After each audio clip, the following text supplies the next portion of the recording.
কেমন গাইস, খালি হয়ে গেছে মোগরাতে। আবার মোগরা থেকে বার হলাম, সিধা দানকুনি যাব এবার।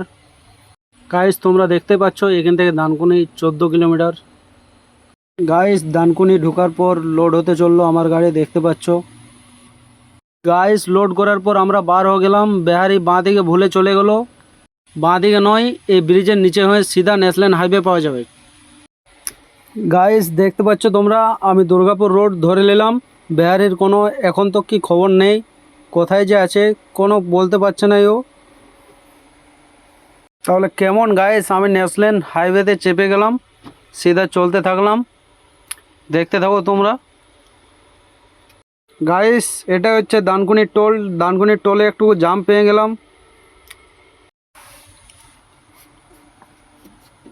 গাইস তোমরা দেখতে পাচ্ছ দানকুনি টোল থেকে বার হয়ে গেলাম। পার করার পর বেহারি ঢুকে গেল, দেখতে পাচ্ছ। এবার গাইস ডিজেল ভরতে চলে এলাম পাম্প। দেখতে পাচ্ছ বেহারির সঙ্গে মজা করতে করতে ডিজেল ভরে নিলাম। এবারে এখান থেকে বার হয়ে যাব।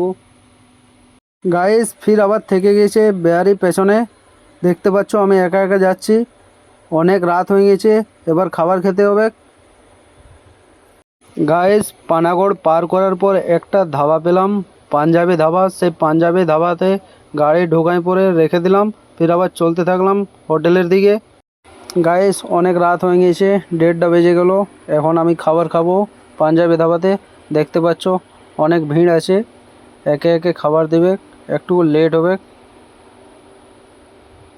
গাইস খাবার খাওয়ার পর চলে এলাম দুর্গাপুর টোল ট্যাক্স। এই টোল ট্যাক্স পার করার পর বাঁ দিকে নিয়ে পরে বালাজি ফ্যাক্টরিতে গাড়ি খালি হবে।